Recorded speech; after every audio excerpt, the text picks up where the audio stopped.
Começando. Bom, então vamos lá. Então hoje a gente vai falar um pouquinho, né, sobre a produção dos alimentos, tá? E a gente vai começar falando sobre a polinização. Como que o alimento, né, ele se origina. Então tudo aquilo que a gente conhece como fruta, né, que na verdade é fruto, que a gente vai falar um pouquinho mais para frente, toda a parte das verduras, né, as hortaliças, as folhas, raízes, tubérculos, há uma boa parte, na verdade, né, dos alimentos que a gente conhece, né, que a gente consome, ela vem do sistema, né, de polinização das flores. As plantas, né, que a gente consome entram numa categoria chamada angiospermas. São plantas que, na maioria das vezes, as flores são sexuadas, ou seja, hermafroditas. Elas não precisam ter uma flor macho, uma flor fêmea, né? A própria flor consegue polinizar, né, as flores próximas. E aí, dentro dessa composição, a gente tem o órgão feminino da flor, né, e o órgão masculino. O órgão feminino, opa, ele se chama estigmas, que são esses pendículos meio clarinhos. Eu coloquei uma foto aqui de uma flor para mostrar bem. Essa parte que é amarelo clarinho, né, tem vários dentro aqui no miolo da flor, e aí na ponta é onde fica o pólen, opa, que é onde tem o estame, tá? Que armazena aí o pólen. No meio vai ter uma haste esverdeada. Essa haste, ela se chama antera, tá? Ela é o órgão masculino. Então, a parte do pólen vai sair, né, dele, vai entrar no óvulo, que é onde tem o centro ali da planta, né, e aí, da flor, na verdade. E aí vai começar a produção, né, da semente e, posteriormente, do fruto. Quando a gente fala das graminíceas, né, que é uma classificação dentro das angiopermas, a angiopermas é o grupo, né, de plantas que a gente consome os alimentos. Dentro desse grupo, a gente tem as gramíneas, que são o capim, e nessa categoria a gente tem basicamente os grãos, então trigo, arroz, cevada, né? Eles têm essa classificação de gramíneas. Elas não têm o sistema de polinização delas, na verdade, é um pouquinho diferente, porque como elas não têm flores chamativas, né, nem muito grandes, as flores, elas crescem, né, elas se adaptaram, né, e elas crescem como se fosse uma espécie de plumas, né. Quem aqui já viu, por exemplo, uma plantação de trigo, né, vê que sempre as sementinhas estão nas pontas, né? Então, ali naquela ponta é onde fica vamos chamar assim de flor, né? Como se fosse uma espécie de pluma, né? E que o vento que faz essa polinização, né? Conforme o vento bate, ele leva o pólen para as outras plantas, tá? Então, elas se desenvolvem dessa maneira. No caso, né, das frutas, como a gente conhece, e a maioria dos vegetais, né, dos vegetais que a gente consome, precisa dessa polinização, que é ou através do vento, que é uma porcentagem muito maior, ou pelos insetos, né? Ou até mesmo pela ação do homem. Existe algumas, principalmente quando a gente fala de pequenos produtores, né, ou produtos muito artesanais, né, mais delicados, que o próprio produtor ele faz essa polinização. Eu vou dar um exemplo que a gente falou dele já em outra aula, que é o cacau.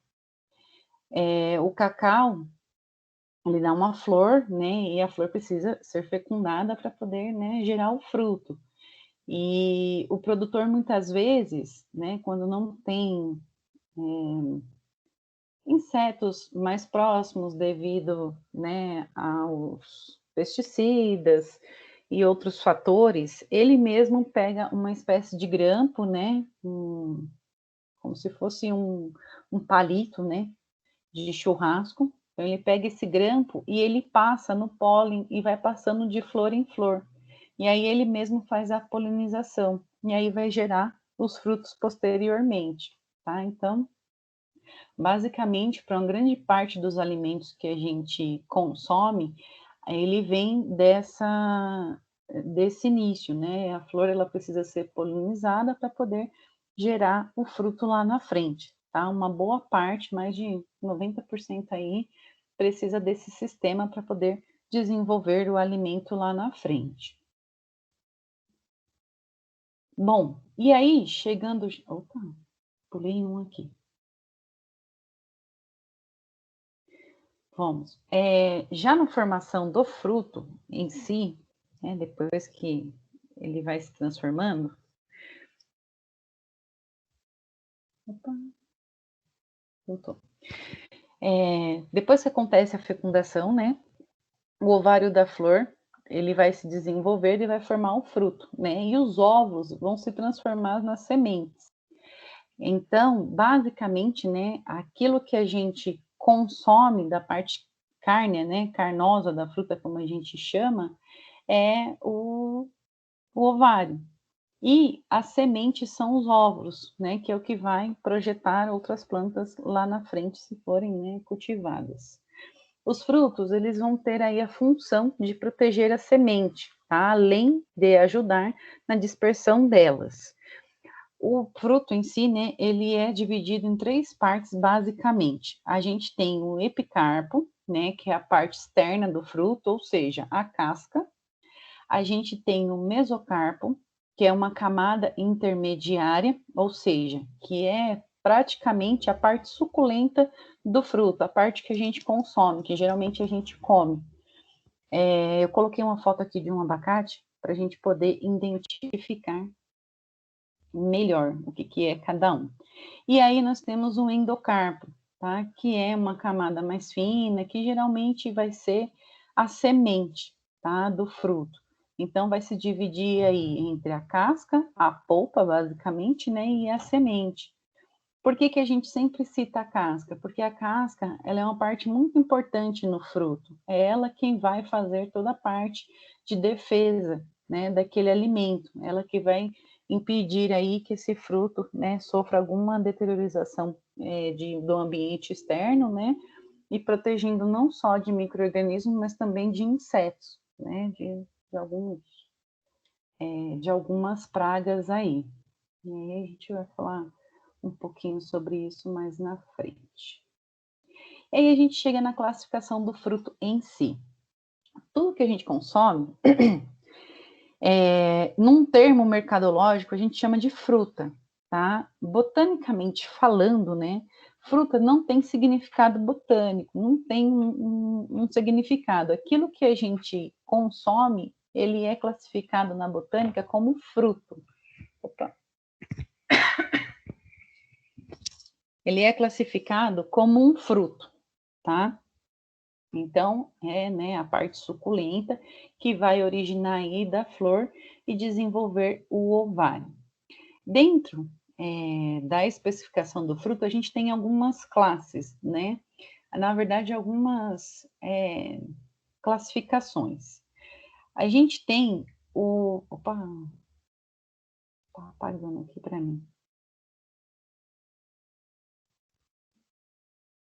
Voltou.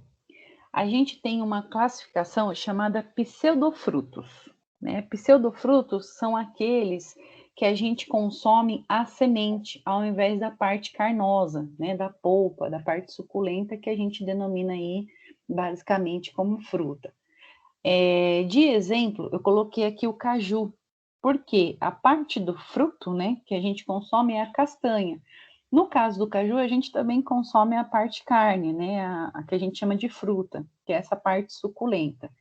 Então, no esquema, né, dentro da botânica, a castanha, né, ela é o fruto, e a parte, né, da carne, né, a parte suculenta, ela é o pseudofruto. Dentro ainda dessa classificação, é claro que a gente já não vai mais consumir a parte carne, mas entram as castanhas, frutas secas, como a gente chama, que são as nozes, amêndoas, castanhas em geral, que a gente conhece, tá? E aí, em uma outra classificação, a gente tem a infrutescência, que é o caso do abacaxi. A gente vai ter aí a parte, né, carne, né, que a gente denomina fruta, como vários ovários da flor. Então, foram várias flores para originar esse fruto, não apenas uma, são várias.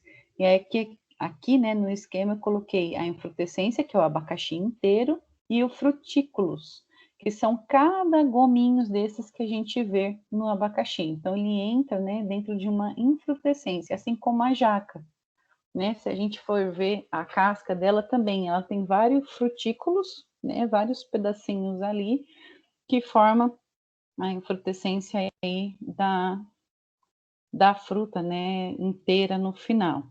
Na verdade, o fruto, né? A gente chama fruta por questão mercadológica. Vamos lá. E aí temos a classificação, né, de acordo com o formato do fruto em si. Ele pode ser uma baga, ele pode ser uma drupa, ou ele pode ser um pomo, ou até mesmo um hesperídeo.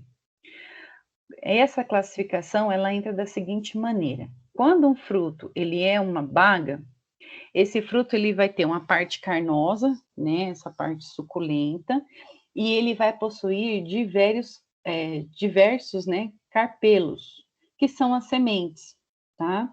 E aí dentro desse exemplo a gente tem o mamão, a gente tem a melancia, a uva, o tomate, a goiaba. Ele vai ter a parte, né, da carne que a gente consome, né, carnosa, e vão ter diversas sementinhas lá dentro, tá? A drupa é aqueles frutos que possuem apenas um carpelo, uma semente. Então, ameixa, abacate, entra dentro dessa classificação de drupa, tá? Tem só a parte carne, né, e apenas uma semente.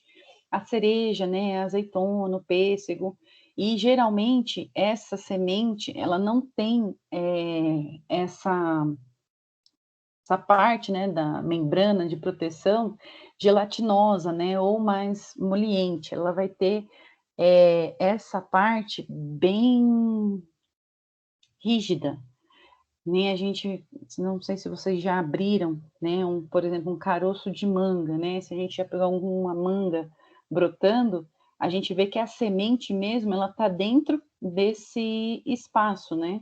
Tá dentro dessa, como se fosse uma caixinha de proteção. Então, essa membrana de fora ela é extremamente rígida para poder proteger a semente que está lá dentro. Então, a ameixa, né, a manga, o pêssego, o abacate, eles têm essa característica, tá? Pomo. Pomos são as frutas que são extremamente carnosas, né? E as sementes, elas estão sempre no centro. E elas são mais do que uma, e geralmente elas têm uma consistência, né, mais cartilaginosa. Então, de exemplo, a gente tem a maçã, né, e a gente tem a pera, que ela tem praticamente quase o mesmo formato, a parte carne bem extensa, né, e as sementes lá dentro num único espaço. E por último, a gente tem o esperdírio, que são as frutas que, na verdade, a classificação delas são os cítricos. São as frutas que vão possuir. Opa, apagou aqui de novo. Voltou. São as frutas que vão ter o epicarpo, né, que é a parte da casca, delgado, e aí ela vai possuir inúmeras câmaras secretórias, que são membranas, que são repletas aí de sucos, tá? Então, que é a parte comestível do fruto. E aí, dentro dessa categoria, a gente tem o limão, a laranja, a tangerina, e aí os diversos tipos de limões que existem, né? Os outros tipos de laranja, mexerica, e por aí vai, tá? Então, eles entram dentro dessa classificação. Então, passando. Aí, depois dos frutos, né, nós vamos ter também as verduras e legumes. Verduras e legumes a gente denomina aí toda a parte comestível de um vegetal, sendo ela folha, flor, haste, caule, raiz, fruto, tudo, ou a planta inteira, né, ou partes dela são consumidas, né, para alimentação. E aí ela entra dentro dessa classificação de verduras e legumes. E aí eu coloquei uma classificação aqui para a gente poder identificar. Do lado tem um pezinho de tomate, nesse exemplo, tá? Então, o pé de tomate, ele vem aí, ele vem aqui para a gente poder classificar, né, identificar, na verdade, o que é cada parte da planta, tá? Então, de baixo para cima. A gente tem a raiz, né, que a gente consome algumas raízes, a gente tem o caule, nós temos as folhas, né, a flor e o fruto. Então, as folhas, né, no exemplo aí de folhas que a gente consome, nós temos a acelga, o agrião, né, a alfafa, almeirão, couve, espinafre, repolho, todos esses alimentos entram nessa classificação de folhas, né, rúcula, alface, por aí vai.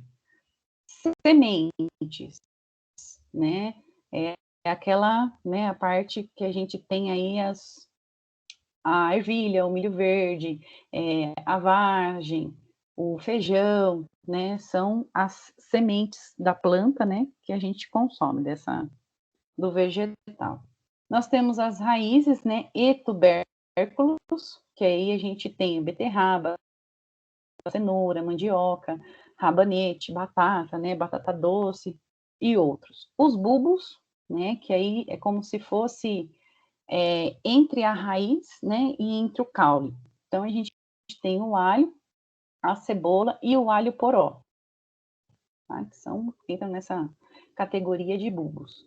Nós temos as flores, como a alcachofra, né, o brócolis e a couve-flor. A gente tem os frutos, que é a abóbora, a abobrinha, frutos, lembrando, né? Abóbora, abobrinha, berinjela, chuchu, jiló, tomate, pimentão, quiabo, né? Então, é toda essa parte da planta que é considerada fruto, que entra aqui nessa categoria. E os caules, né? Que aí a gente tem também a acelga, né? Que além de ser folha, ela também tem a parte do caule que a gente consome, o aipo, né? Mais conhecido como salsão, a gente também consome as folhas, né? Mas a maior parte dele o caule, aspargos, né, e o palmito, que entra aí nessa classificação. Vocês já viram aspargos? Alguém que conhece?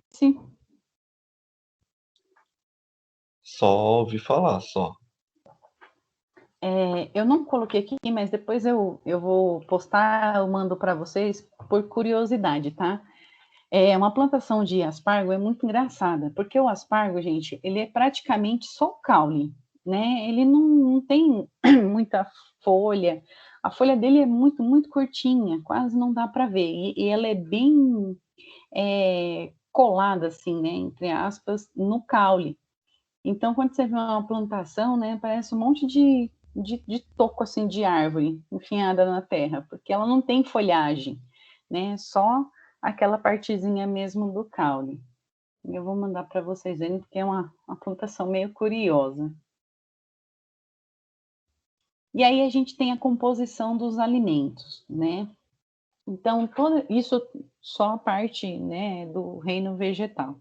Então, tudo que a gente consome de alimento vai ser muito importante para a nossa nutrição, né? Os tecidos, que é uma importante fonte de fibras, né, vitaminas, sais minerais, toda a parte, né, de aquela composição que tem das cores, né, beta-caroteno, que a gente encontra nas cenouras, né, que faz bem para determinados, né, órgãos do nosso corpo. Os alimentos, né, naturais, eles são muito ricos nessa parte de vitaminas, né, só que cada alimento vai ter uma fase, né, entre aspas, assim, reprodutora especificamente dessa vitamina. Então, quando a gente vai ver um pouquinho mais para frente, quando ele está na terra, né, ele tem toda a sua fase, né, de reprodução, né, até ele chegar na maturação e depois na colheita. Quando a gente tem a colheita, né, o pós-colheita é uma etapa muito delicada, porque durante, né, a pós-colheita, se o manejo não for feito de maneira correta, né, então tirou a fruta no tempo de maturação certo, ou, né, se consegue tirar antes para ela amadurecer depois, seguiu todos os passos para manter ou refrigerada, né, ou adequada, armazenada da forma correta, a gente não tem uma perca tão grande, porque naturalmente, quando o vegetal, né, a planta, ou seja lá a categoria que vai ter aí da parte da planta é colhido, naturalmente ela já começa a se degradar, ela já começa a deteriorar. Claro que ela não vai estragar, né, de um dia para o outro, demora um pouco, porém ela já começa a perder boa parte, né, dessa composição de vitaminas e sais minerais que ela tem. Por isso que é muito importante a pós-colheita, que a gente vai ver um pouquinho mais lá na frente, tá? E aí, dentro dessa parte, né, de se ter o manuseio para não se perder esses sais minerais, a gente vai lidar com dois fatores importantes: a respiração e a transpiração do alimento. Tá? A respiração, sim, porque ela tem essa troca, né? E a transpiração, porque ela perde o seu teor, né, o seu volume aí de atividade de água. Então, na respiração, que a gente vai falar um pouquinho mais na frente, né, para a gente classificar aí, a gente tem aí a maturação do fruto. E no caso da transpiração, é quando esse alimento, né, esse fruto, essa hortaliça, essa verdura, ela é colhida, e aí ela começa a perder a sua atividade de água, né, por isso o nome transpiração, para o ambiente, tá? E aí a gente vai ter esse cuidado aí quando a gente chega na pós-colheita. A gente vai falar um pouquinho mais para frente. Aí, um pouquinho antes, né, dessa classificação da respiração, a gente tem o ciclo dos frutos, né? Como que funciona esse ciclo aí de desenvolvimento? Nós vamos ter os processos fisiológicos que envolvem aí a vida, né, do fruto. Ele é definido em desenvolvimento, crescimento, maturação, amadurecimento e senescência. O desenvolvimento, ele vai iniciar aí com a fertilização, né? Então, quando, né, se começa aí a produção do fruto. Então, foi lá a florzinha, né, polinizada, e ela começa todo o processo de iniciar aí o desenvolvimento do fruto, mais para frente. Aí nós temos o crescimento, que é aquela etapa, né, que vai ter a expansão celular do alimento, né, a formação dessa parte, né, carnosa, como se denomina, e a capacitação de armazenar, né, os nutrientes necessários, tanto para o desenvolvimento, né, do próprio fruto, do próprio alimento, né, como também o que vai fornecer futuramente, né, a nossa nutrição. Aí nós temos a maturação, que é não o amadurecimento, né? Um pouquinho antes, que aqui ele vai desenvolver textura através de mudanças bioquímicas, né? Então, durante o crescimento, ele é extremamente rígido e conforme chega na maturação, ele vai ganhando, né? Vai se transformando aí a parte de textura. Essa parte da maturação é uma parte menor. Em seguida, a gente já tem um amadurecimento, que é onde se desenvolve, né, todo o aspecto sensorial do fruto, tanto a parte estética, né, como cor, né, assim também como o sabor e o aroma. Então, vai ser desenvolvido durante o amadurecimento. E por último, a gente tem a senescência, que é a fase de degradação. Então, essa fase aqui é quando o alimento ele começa, né, a putrefazer. Então, eu coloquei uma foto aqui da banana para a gente ver como são essas etapas. Então, a gente tem, com ela verde, a gente tem a maturação. Amarela, né, o amadurecimento, que aí ela está conferindo, né, a parte sensorial, sabor, aroma, cor, né, e um pouco aí da textura. E no último, né, quando ela já está praticamente escura, né, já estragou, né, basicamente ela está na senescência, que é quando ela morre, né. Bom, essa fase, ela não dá, esse efeito, né, não dá para ser retardado, porém, né, com o manejo correto na pós-colheita, dá para ser, na verdade, ele é irreversível, né, dá para ser retardado. E entra aí, que a gente vai falar um pouquinho mais dele, a aplicação de um gás, que é feito em algumas frutas, né, em algumas hortaliças, que ele age, né, como um hormônio que ele vai retardar aí esse processo de senescência, tá? A gente vai falar um pouquinho dele lá na frente. Mas aqui é o ciclo, né, natural de uma planta. Então, ela está lá, se desenvolve, né? Tem a parte do amadurecimento, da maturação, amadurecimento e a senescência, que é o ciclo natural da plantinha. Alguma dúvida? Alguém quer perguntar alguma coisa? Não, Pro. Tranquilo. Passando. E aí, voltando só um pouquinho naquela questão, né, da fruta, né, da respiração dos frutos, a gente tem um item importante, né, durante esse processo, que se chama frutos, né, climatéricos ou não climatéricos. E por que que isso é importante? Para definir quando que essa fruta vai ser colhida, se ela pode ser colhida, né, antes.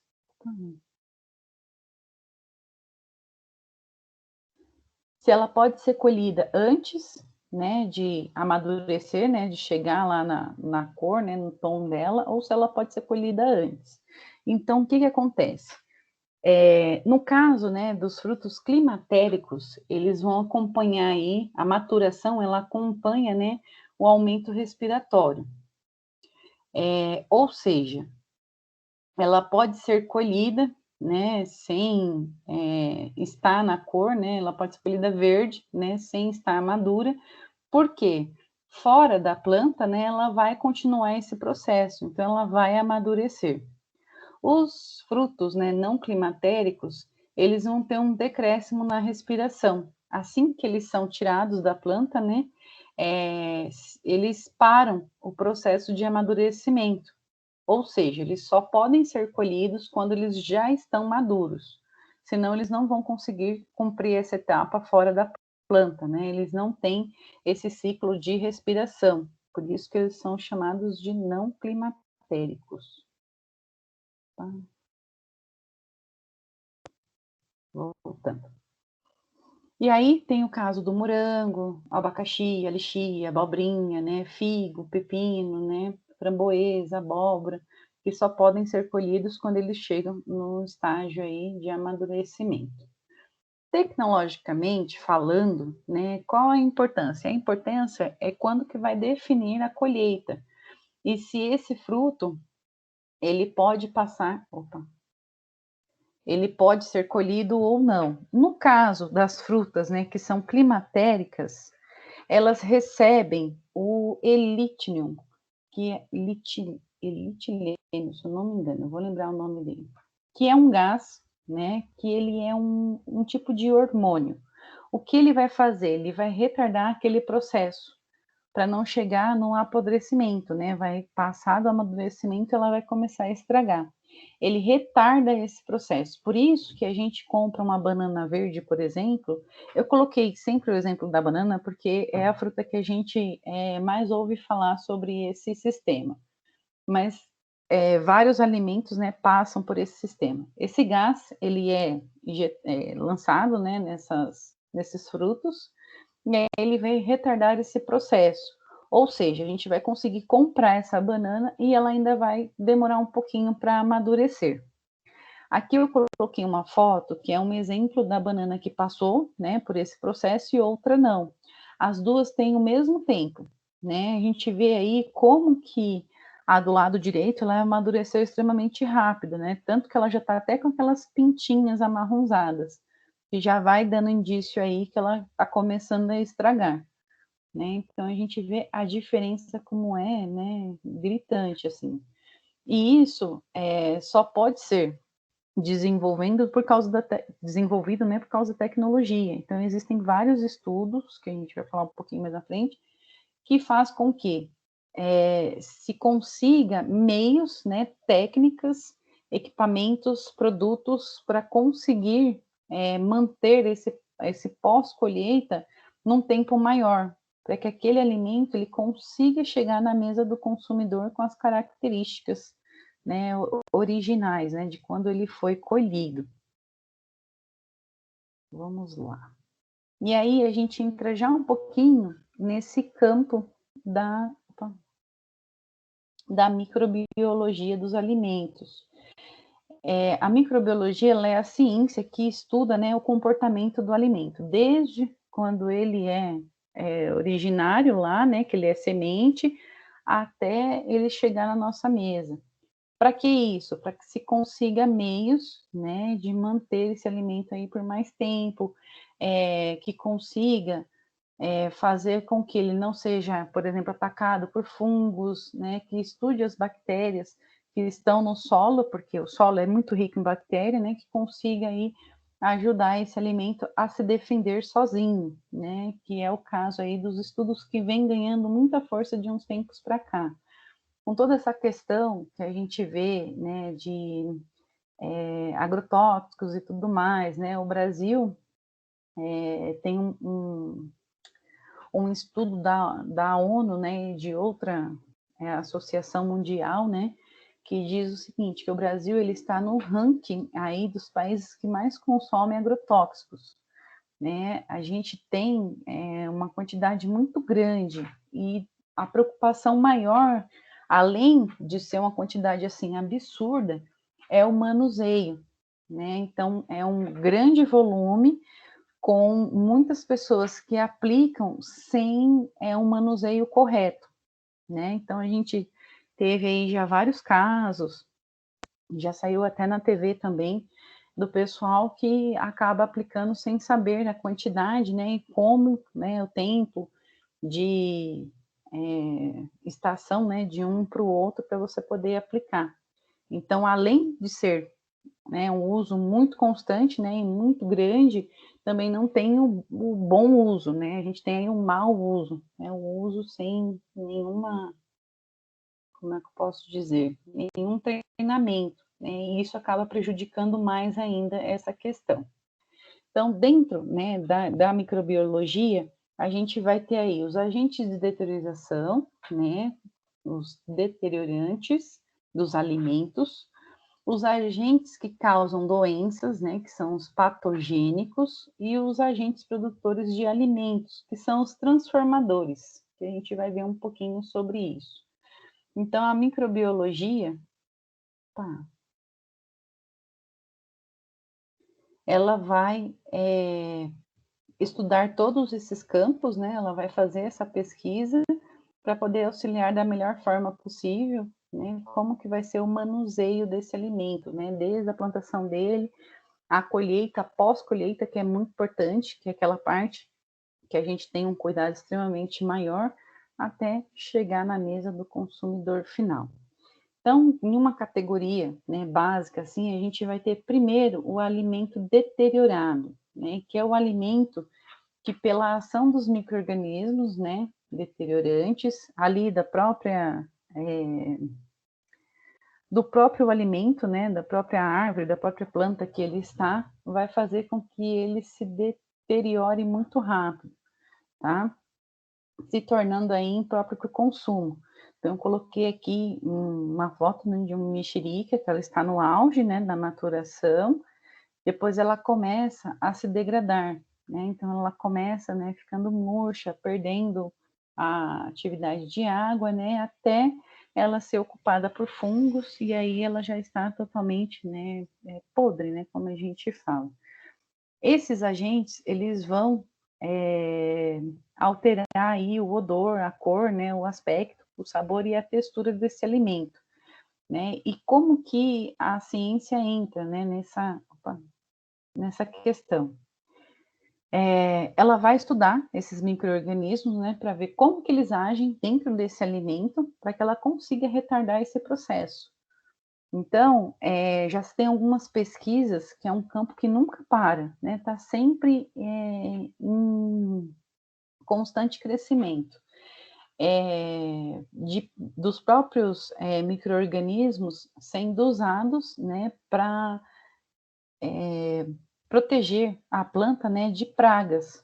Então, o próprio micro-organismo que está ali próximo, ele consegue, né, defender essa planta aí de algumas pragas. Então, existem alguns testes, né, que são feitos em vários tipos de alimento, claro. Nem sempre, né, o mesmo fator microbiológico de um alimento vai servir para o outro. Cada um vai ter a sua microbiologia separada, né, meio que única, assim. Mas, passando pelo ponto, né, de pragas aí, se consegue utilizar de um em mais tipos de alimentos. A gente tem aí um exemplo do feijão, que é uma plantação, né, extremamente delicada, que tem também bastante pragas, e aí se é pesquisado, né, se é estudado alguns meios de conseguir com que a plantação, né, não seja aí tão afetada. E aí se pega próprias amostras, né, dos micro-organismos do solo, da planta e do fruto em si para testar, né, contra algumas pragas, né, e conseguir aí chegar num objetivo de espantar ela da planta, tá? Então, é uma classificação aqui dentro da microbiologia. Depois, a gente tem o alimento que vai ter aí a influência patogênica, né, que já são os alimentos que causam DTAs. Quando a gente fala de DTAs, que são as doenças transmitidas pelos alimentos são micro-organismos que vão causar doença, tá? Então, pode ser uma infecção, pode ser uma intoxicação ou pode ser uma toxoinfecção, né? Então, infecção é a ingestão de alimentos com micro-organismos patogênicos. Toda vez que a gente vê o nome patogênico, a gente já sabe que causa doença, que vão crescer aí no tecido do hospedeiro, né? No caso de quem se alimentar. A intoxicação, que é a ingestão de alimentos, né, que estão contaminados devido à presença das toxinas, né, dos patogênicos, e a toxoinfecção, que aí é quando esses micro-organismos, né, se multiplicam e produzem toxinas, né, já dentro aí do hospedeiro. Todo alimento, isso falando da parte natural, tá? Então, todo fruto, né, toda fruta como a gente conhece, ela vai ter a sua proteção natural, né? Para isso que existe a casca, né, nos alimentos. Cada alimento vai ter uma armadura, assim, entre aspas, diferentes, né? Alguns vão ter cascas mais rígidas, né? Outros mais finas, mas todos têm para conseguir proteger ali o seu interior, né? A parte carne que a gente consome. Essa casca é a proteção natural. Conforme ela é rompida, isso pode ser por um inseto, pode ser caiu, amassou e vai acabar aí deteriorando mais rápido esse fruto, né? Mas não só isso, também a ação do homem. Por isso que quando a gente até comentou na aula passada, né, que o pós-colheita é muito importante. Então, a gente falou de embalagens, né? A embalagem ela vai ter uma influência muito grande, porque se eu consigo deixar esse alimento, né, esse fruto, armazenado de forma que eles não fiquem batendo, né, encostando um no outro, eu vou diminuir bastante o atrito. E aí ele não vai ter, né, o perigo aí de romper essa casca, né, e assim se contaminar. Bom, ainda tem toda a questão que a gente aprende, né, conforme a gente vai estudando ou parte para uma área, por exemplo, de serviço de alimentação, né, de fazer o alimento. A Anvisa disponibiliza, né, além das normas, né, vários manuais aí para que a gente tenha regras e normas a seguir e manter a qualidade higiênico-sanitária do alimento.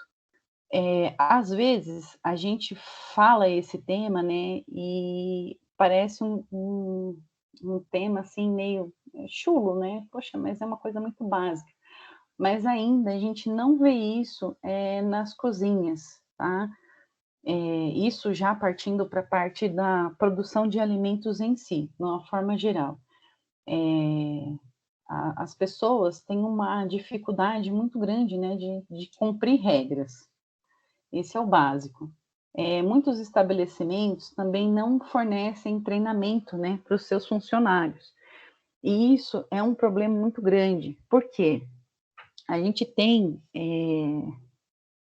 uma, não vou falar uma causa, mas um déficit aí de intoxicação alimentar grande. É que a gente acaba não sabendo, né? Só os casos que chegam na mídia, que são mais famosos, e as pessoas conseguem se comunicar. Dentro da lei, ela diz o seguinte, que se mais de 2 pessoas, sintam o mesmo sintoma e comeram no mesmo local, já é considerado um surto, tá, de contaminação. Então, se vai 2 pessoas desconhecidas em uma churrascaria, por exemplo, as 2 comem lá no mesmo estabelecimento e passam mal, dentro dessas 72 horas, aí depende, né, da norma municipal e estadual, já é considerado um surto, tá? Então, o estabelecimento tem como se defender se ele fizer a questão aí de guardar as amostras, né, da forma correta também, né, para poder ir para análise laboratorial e provar que não foi aquele alimento. E hoje em dia, isso na prática é muito difícil de ser feito, né? Eu já visitei vários restaurantes, é um ou outro que a gente vê que tem um responsável, né, no caso um nutricionista, que vai fazer essa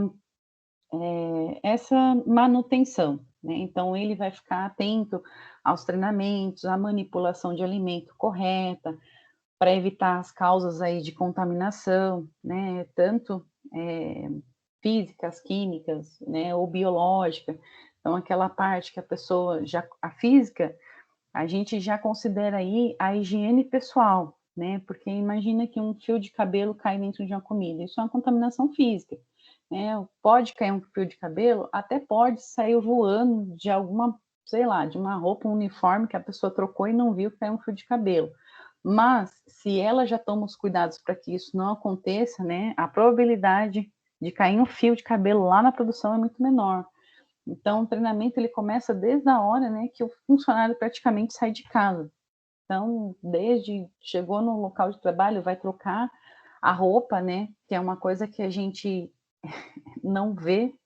Quem é que passa no horário do almoço próximo a uma rua que tem vários restaurantes, a gente vai perceber que tem muitos funcionários do lado de fora com um uniforme, muitas vezes sentado no chão e fumando, né? Isso é um hábito terrível, assim, e que as empresas parece que não dão muita importância, mas é muito ruim, porque ele entra com aquele uniforme que já está contaminado da rua para produzir o alimento lá dentro, né? E isso pode causar, sim, uma DTA lá na frente.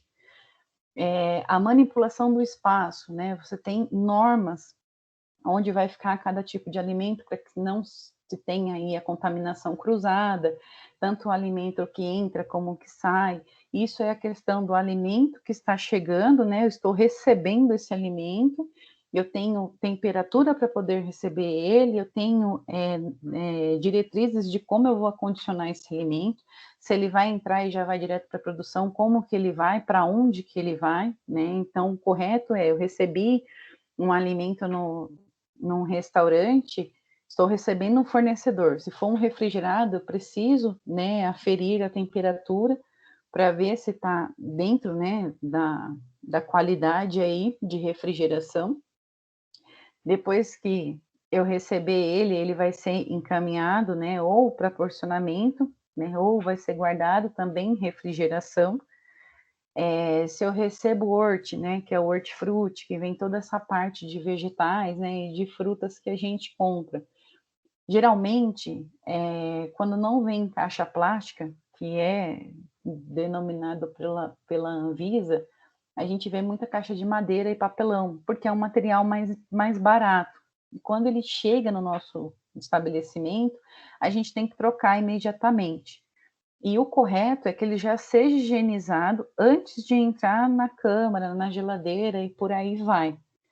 E isso é uma prática que o pessoal realmente acaba deixando de lado, né? São poucos os estabelecimentos que têm um cuidado nesse recebimento, porque isso vai garantir a qualidade, né, do alimento que já está pronto lá na mesa, né? Não adianta você fazer um prato extremamente bonito e não teve todos esses cuidados desde o princípio.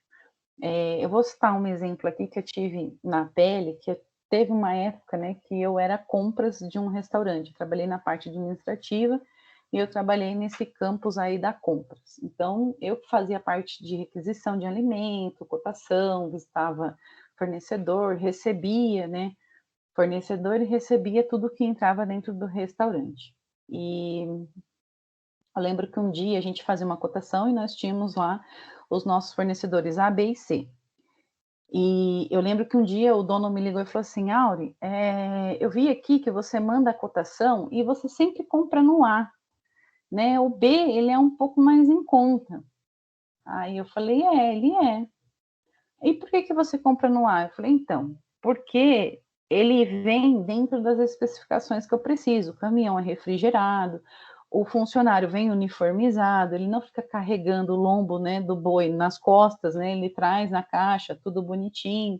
A gente pesa, ele põe né, a gente passa para as caixas do restaurante e aí já vai para a produção, para, né, separação e tudo mais. E aí eu lembro que ele ficou assim, falou, mas o concorrente compra no B, por que a gente não pode comprar? Eu falei, então vamos fazer o seguinte, o senhor vem tal dia que o fornecedor B vai estar entregando no concorrente, o senhor vê como é que é. E aí eu vou pedir a minha entrega no mesmo dia e o senhor compara e vê qual é o melhor para o seu estabelecimento. E aí eu lembro que o fornecedor B, né, chegou no nosso concorrente, que era bem de frente, e como a gente recebia no horário que a casa não estava aberta, né, então a gente conseguia ver o que acontecia no vizinho. E aí eu lembro que parou um caminhão, parecendo um caminhão de mudança, porque hoje não, hoje a gente já tem bastante fornecedores que vêm até o ABC, mas há 10 anos atrás era muito difícil, né, encontrar fornecedor de São Paulo que viesse até o ABC e tudo mais. Era o pessoal que trabalhava meio que informal assim. E era difícil ter as normas, né, nessa época. Hoje que já é mais fácil, já é difícil, né? Imagine antes. E ele desce um rapaz com uma regata, com um quarto do boi jogado nas costas, né, e vai andando no meio do restaurante e vai colocar lá. E aí, né, bem na hora, assim, chega o caminhão que vai fazer a minha entrega, que é o fornecedor A. Aí o caminhão encosta, o rapaz desce uniformizado, né, abre o caminhão refrigerado, o B não estava refrigerado, tinha uns blocos de gelo jogado lá dentro, refrigerado, ele desce com o carrinho, né, a parte das carnes, né, em caixas já empacotadas, e aí ele vai até dentro do restaurante, tem a balança, a gente estava conferindo, né, pesando tudo, e aí quando terminou, eu já encaminhava para a cozinha e os meninos já iam porcionar, né, e depois congelar. E aí eu chamei ele, né, eu falei, então, o senhor viu a diferença? Por isso que eu não compro no B, né, porque vai que nós estamos aqui recebendo e aí chega a vigilância sanitária. Ah, ele falou, é verdade, nossa, eu nem como mais naquele lugar. Né? Então, para a gente ver como que as coisas ainda acontecem dessa maneira.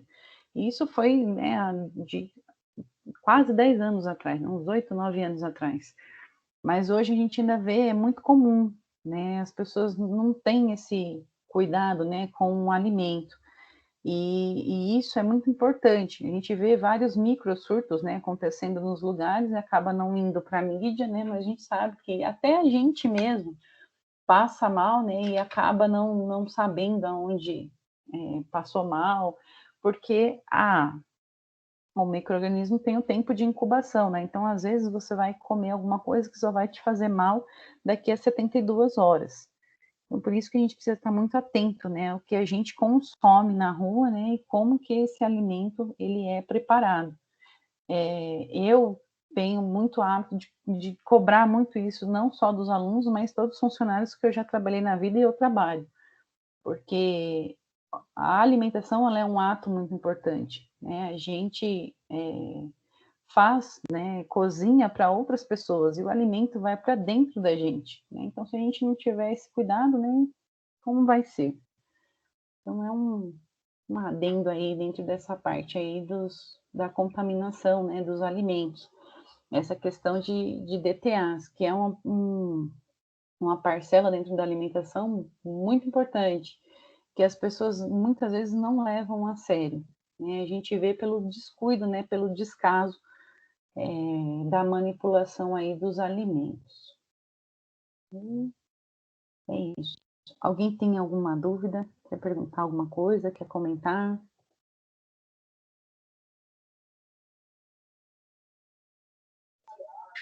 Não, professor.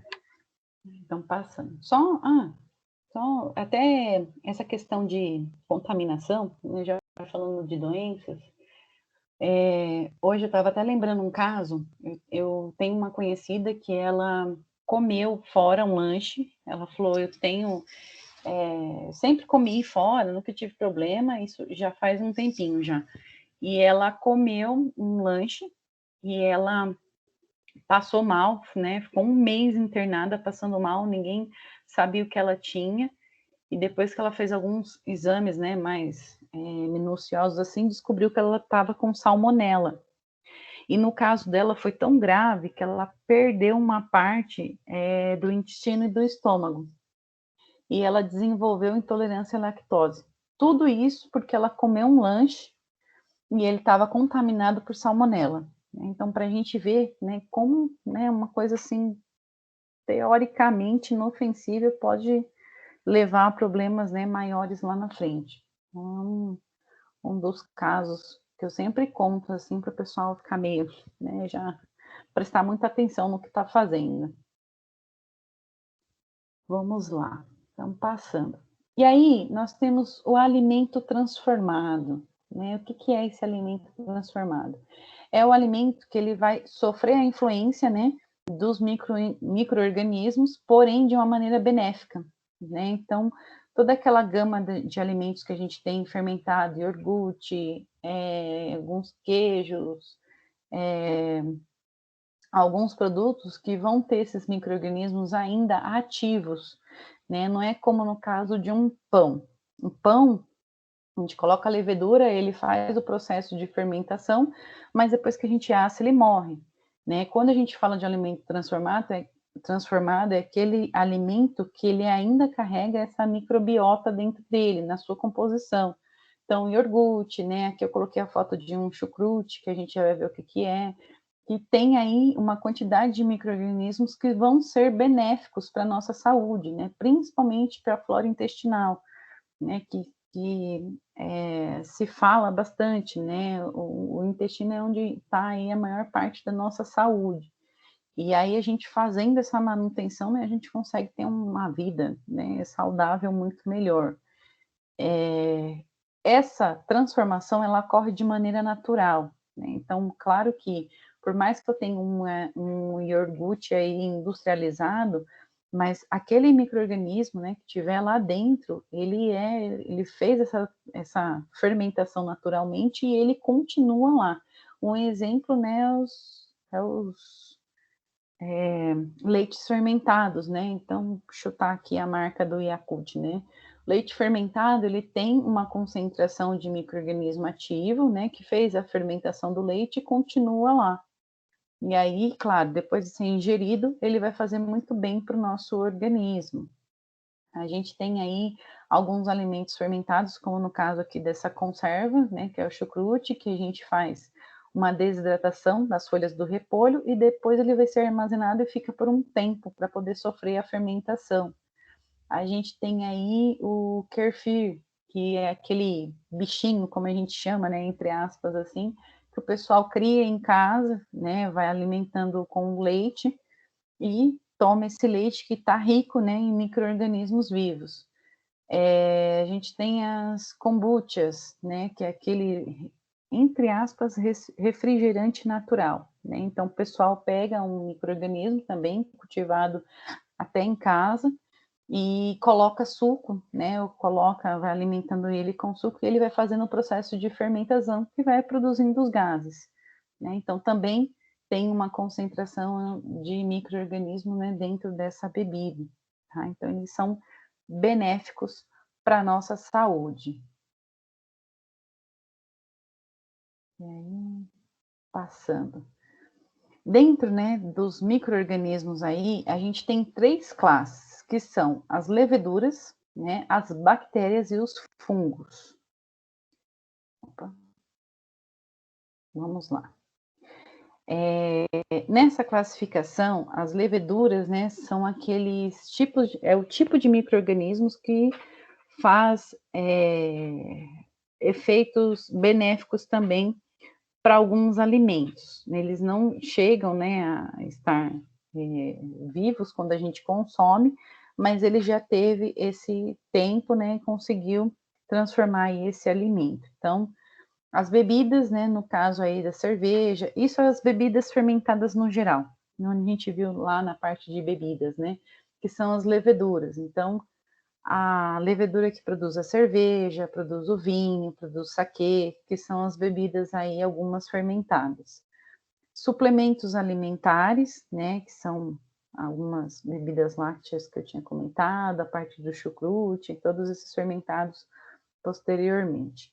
O fermento, né, que também entra nessa classificação das leveduras, que é o que a gente produz pães, biscoito, bolos, né, e outros produtos aí.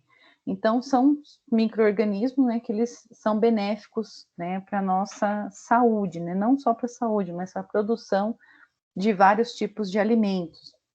As leveduras também são utilizadas nos queijos. Sem esse grupo, né, de micro-organismos, seria impossível a gente ter vários alimentos que a gente consome hoje. Os mais antigos, né, históricos, aí o pão e o vinho,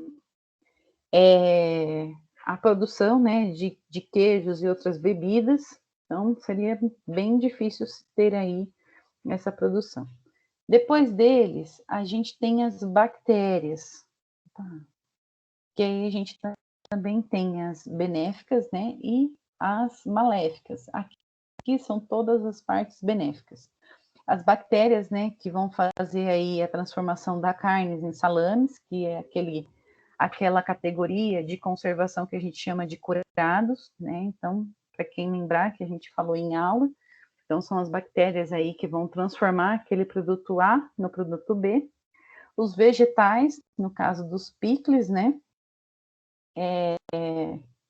A gente tem a fermentação do leite, né? Aí a produção de iogurtes e queijos.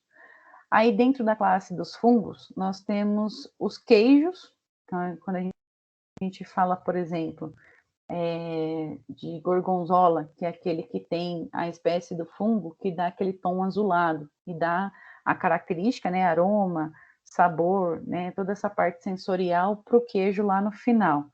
E a gente tem os cogumelos, que o pessoal às vezes confunde com algum vegetal, né? Ele não é vegetal, ele é um micro-organismo que ele entra na família dos fungos.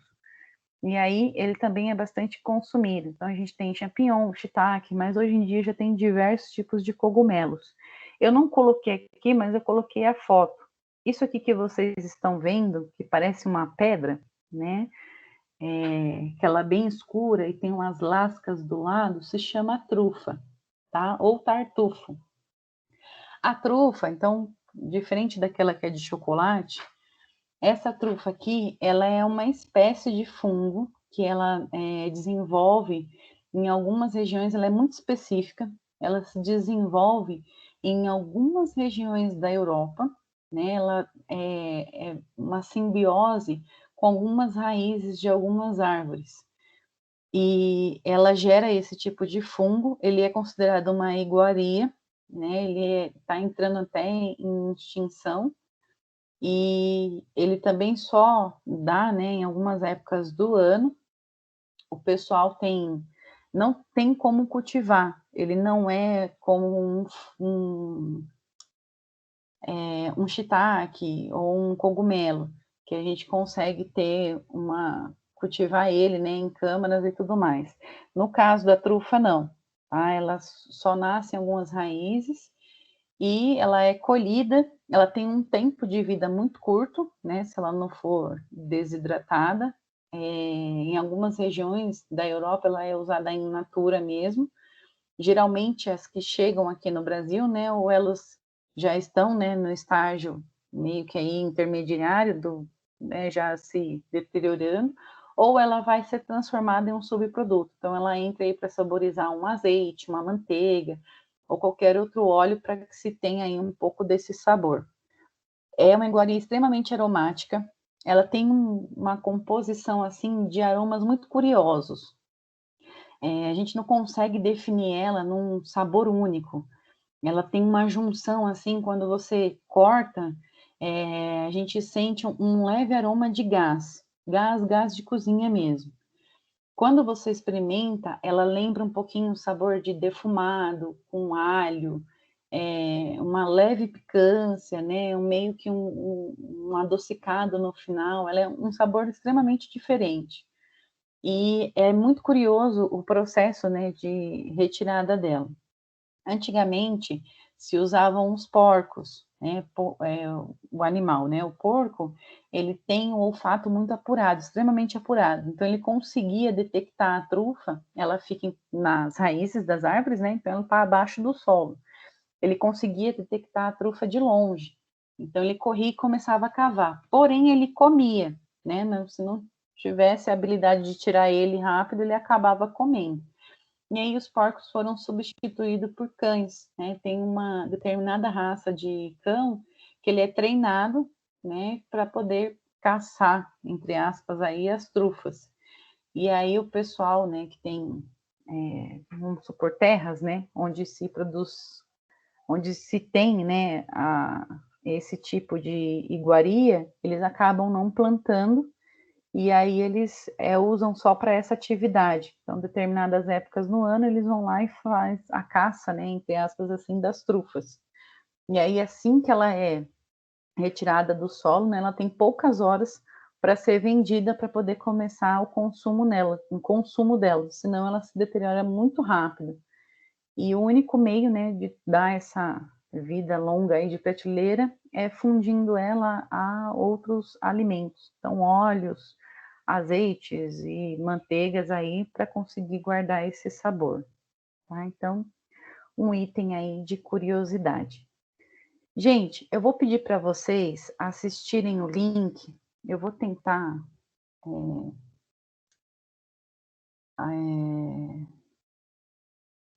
passar por aqui, não sei se ele vai passar, mas eu passei 2 links para vocês.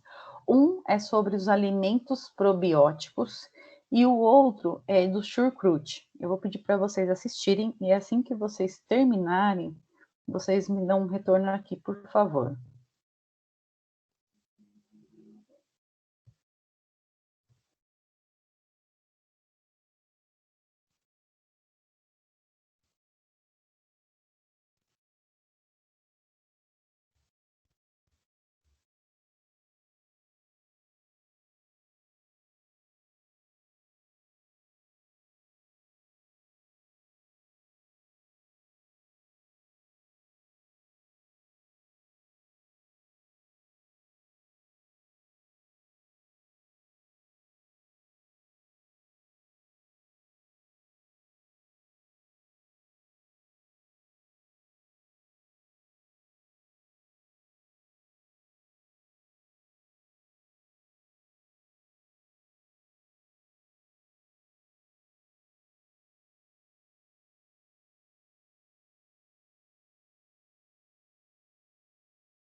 Oi, pessoal, conseguiram assistir? Sim, professora. Então tá bom. Eu vou disponibilizar no, no portal os vídeos. Gente, então só voltando para a gente finalizar essa parte dos alimentos, né? Microbióticos. Oi, pode falar. Você coloca os slides também, por favor? Coloco, pode deixar Acho que que eu da aula coloco. passada não tá, se você puder colocar também. Coloco. Da aula passada eu consegui postar essa semana, mas eu coloco o slide separado também, tá bom? Nada. Por aqui. Gente, só para finalizar essa parte dos probióticos, né? Ela citou alguns alimentos, né? Ela falou do kimchi. Kimchi, quando a gente fala dessa parte de fermentação, a gente vê muito na gastronomia asiática. O pessoal usa bastante alimento fermentado. Então, o kimchi, ele lembra muito o chucrute, né? Que é um prato, né, tipicamente alemão, que é a fermentação do repolho. Então, os próprios micro-organismos de dentro do repolho, claro, né? Se põe o sal para poder desidratar, né, um pouco, tirar a atividade de água, e aí os micro-organismos vão fazendo o processo de fermentação. Aí ela fala, para quem não sabe, né, alcarávia. Alcarávia é cominho, tá? Para dar sabor ali. E aí vai ficar pelo menos, né, uns 20 dias aí para fazer o processo de fermentação. Ele é colocado na geladeira para diminuir, né, o processo aí da fermentação. O shoyu, que é aquele, né, tempero, entre aspas, que a gente consome muito culinária japonesa, ele também vem de uma fermentação, é a fermentação à base da pasta de soja, que vai se transformar naquele molho, tá? Então, para a gente ver, tem muitos alimentos que a gente consome, né, que veio, né, de uma fermentação, e os probióticos são esses que têm aí essa essa função, né, de conseguir, né, não só nutrir, mas fazer essa manutenção aí da nossa saúde. E aí eu só vou falar um pouquinho sobre a parte que ela falou do iogurte, né? Ela falou assim, é consumido por quem tem, né, intolerância à lactose. Muitas vezes, né, algumas pessoas que têm intolerância à lactose ou que têm intolerância ao glúten consomem, por exemplo, um iogurte e aí não passa mal. Ou consome um pão de fermentação natural, que é aquele que fica, né, horas fermentando e não vai um aditivo químico, né, o próprio fermento que a gente faz de uma cultura e ele, né, vai entrar aí na produção do pão lá no final. E as pessoas que consomem não passam mal. Por quê? Por ele conter aí, né, um ser vivo, né, ele vai, esse micro-organismo que está ali dentro, tanto no iogurte quanto no pão, eles têm a capacidade de, na hora que estão se alimentando, quebrar essas enzimas. Então, por isso que, né, alguma pessoa que tem intolerância à lactose, consome um pão de fermentação natural, não passa mal, ou não fica com aquela sensação, né, de estufamento pesado. A mesma coisa para quem consome, intolerante à lactose e consome algum iogurte, né, também consegue por causa disso, né, quebrar das enzimas, e aí a pessoa não passa mal, tá? Então, uns dois adendos aqui que eu quis fazer desse vídeo. Alguém tem alguma dúvida? Quer perguntar alguma coisa referente ao vídeo ou à aula?